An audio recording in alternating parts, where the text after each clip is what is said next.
It's no secret that a majority of my videos thus far have been about detailing dead or dying multiplayer games and MMORPGs. Many times I am asked of what MMOs in particular I play, and the answer currently is really none in consistent fashion.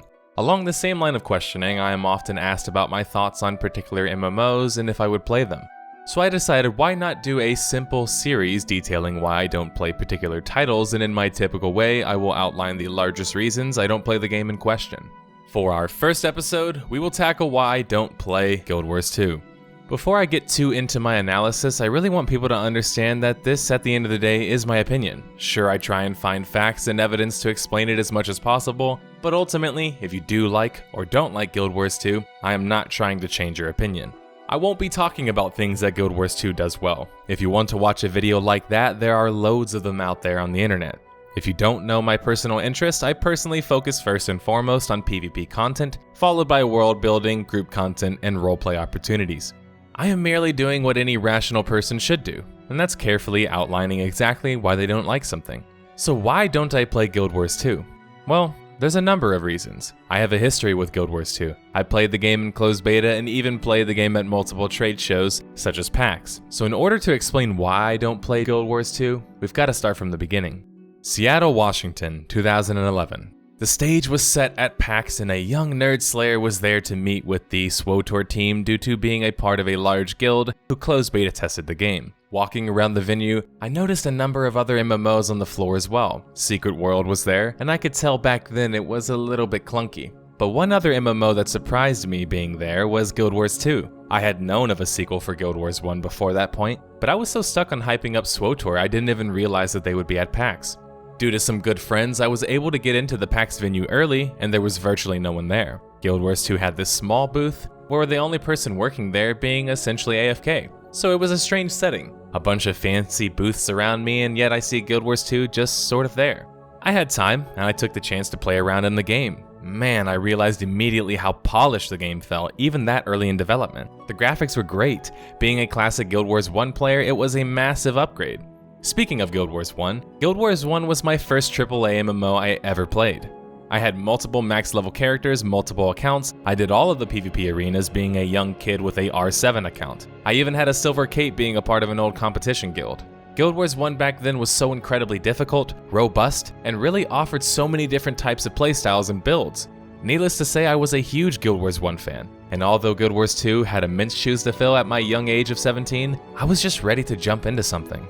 As SWTOR had a rather poor launch near the end of 2011, I jumped ship quickly to decide to hone in on Guild Wars 2, traveling to Boston, Massachusetts for PAX East in 2012 for just the chance to get into closed beta or even just play the game again. I got to attend a large theater event put on by ArenaNet where they detailed what their PvP would entail in Guild Wars 2.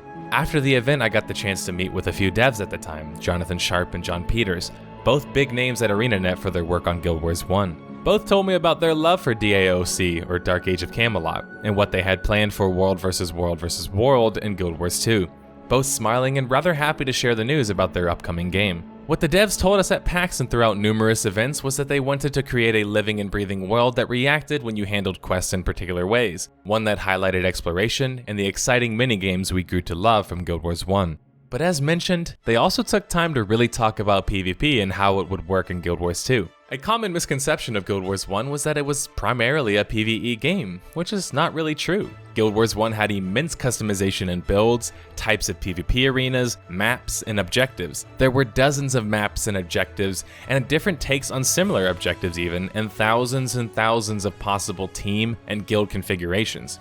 I mean, overall, there was 1,300 skills in the game. That's what made the game so damn fun. You had so many options and flavors for all different types of play for all different types of players. It wasn't until I raised my hand in that theater and asked about Guild vs. Guild that I realized the plan for PvP in Guild Wars 2 might not have been the same as in Guild Wars 1. Guild vs. Guild was not listed as a feature for Guild Wars 2. The reason Guild vs. Guild is so important for us old school players was that it was a fun way to challenge your clan to work on a guild or style/build while also having quite the competitive scene. The Guild vs. Guild scene in Guild Wars 1 was massive. Guilds were competing for both in-game fame and the chance at the prestigious yearly Guild Wars 1 GVG tournament, which was based on actual money. It was a shockingly competitive mode and a not so typically seen as competitive game in Guild Wars 1. With Guild Wars 2, unfortunately we never really got that feature. We never got the ability to feel part of a guild and feel unique, while also being able to see how you stood up against other guilds on the ladder where you were ranked globally. But that's really only the beginning of issues I had with Guild Wars 2 and its departure from its roots in Guild Wars 1. It's no secret that PvP is a big personal focus of mine, and so I will take a little bit of time to address that first, and then we can address my other issue with Guild Wars 2. Guild versus guild aside, Guild Wars 2 seemed to nearly always see PvP as a side hustle. But it wasn't always that way, or wasn't intended to always be that way. Early on, ArenaNet showed true interest in captivating a PvP audience, with World vs. World vs. World PvP and structured PvP. Let's start with World vs. World vs. World.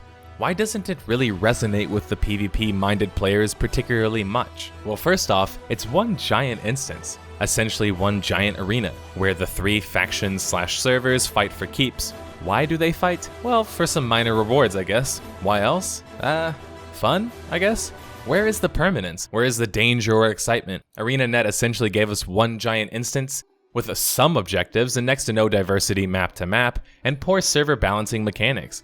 It's fun for a while to run around in a giant group of players and have a big battle with another group of players, but then you start to realize that besides just meaningless fun and fighting for the sake of it, there's really no stakes in Guild Wars 2's World vs. World vs. World. It's musical keeps. The kind of battles you get in World vs. World are like this. You get zerged and die, you zerg and smash someone, you have a close fought match that kind of labors on for a while. There's not much a small group can do in Guild Wars 2. Sure, they can pick off stragglers every now and then and maybe distract people, but the map is predominantly about capturing keeps and tallying the points to determine the winning server. Make no mistake, it's not open PvP or world PvP. It's a giant arena.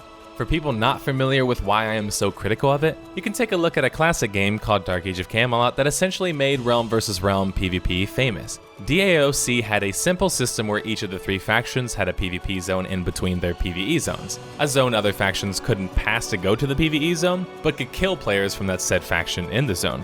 So 3 different zones plus the individual PvP zones in the game, and these zones are absolutely massive and had a number of activities on the map. Not to mention it had very long-form progression systems in the form of realm rank. In Dark Age of Camelot, it was not uncommon to see smaller, more focused groups beat larger, unfocused groups on the regular. In fact, having a large Zerg who was unskilled was almost a liability in ways, as it should be, since it balances combat. Dark Age of Camelot just appealed more to the individual player, or smaller skill players, whereas Guild Wars 2 has always been about Zerg versus Zerg, which is fun, but when not properly supported, can get quite old quickly. Dark Age of Camelot was a persistent world. It was none of that musical keep stuff prevalent in Guild Wars 2. I don't think Guild Wars 2's World vs. World is bad, it's just meh. It's a bit stale, which is a recurring thing with PvP content in the game. Structured PvP. Another highly touted system of Guild Wars 2's was to be its structured PvP. I know.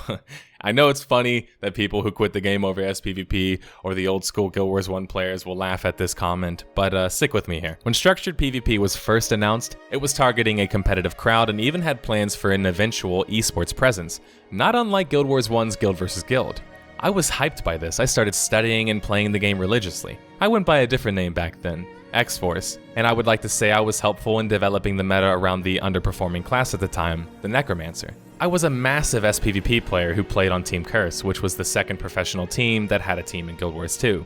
Before the game even launched, I had played over 1,000 matches. When Guild Wars 2 launched, its SPvP was essentially so bare bones that in order for good teams to be matched against each other, we had to stream snipe each other.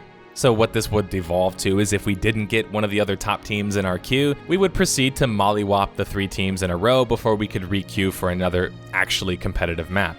I don't really have a problem with Guild Wars 2's combat. I think it's fairly functional and certainly more exciting than most MMORPGs, but the issues in Guild Wars 2 were primarily with the way the game mode functioned in conjunction with the classes and the skills. The way to win an SPvP match was to capture the points until you accrued 500 points, so a king of the hill of sorts. The issues with the system were apparent when a famous team known as PZ discovered you could essentially create a team that was built around being hard to kill and utilizing CC to hold and bunker down on points. Thus the bunker meta, which still exists in some capacity today in 2018.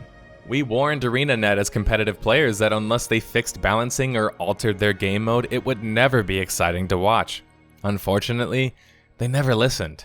And I don't think it was necessarily purposely bad management. The recurring thing with PvP in Guild Wars 2 was and always has been, it was never a focus post-launch. When Guild Wars 2 launched its fun but simple PvE progression system, it was enough to keep the majority of players playing entertained, enough to where if they wanted to have some more challenging PvE or PvP content, they could dabble in it, but nothing more. I mean, just look at this list of ArenaNet devs. How many have been dedicated to PvP? Many of the ones dedicated to PvP at some point left the company or were fired. PvP, as told to me directly by a member of the ArenaNet team, was not a focus at ArenaNet. And that much is absolutely apparent. When Guild Wars 2 launched as PvP, it had no ranked features, no spectator mode, no variety in game modes, very few rewards, and the competitive scene had to be essentially forced by its players. Having been there at launch and playing much of that into the next year, I saw the amount of SPvP players drastically drop as they realized the game launched with a bare-bones PvP system. It was also in part due to the no matchmaking, so the top players could play against other players who had their first game. And in a game about holding points, we would quite regularly have games where we would 500 to 0 someone, and that probably leads to a burn of players. Custom arenas in the spectator mode took a year to be in the game. The first deathmatch game came 2 years after launch. Ranked game modes came in 2015, 3 years after launch. Automated tournaments in Guild vs. Guild came in 2017, 5 years after launch. If it seems like I'm nitpicking, please understand that Guild Wars 1 had all of these features and then some. In Guild Wars 2, you essentially had the ability early on to team queue with a group of players and play mostly the King of the Hill game map. Let's look at what Guild Wars 1 had in comparison. Random arenas, which were random builds, 4 vs 4, and teams creating endless variety.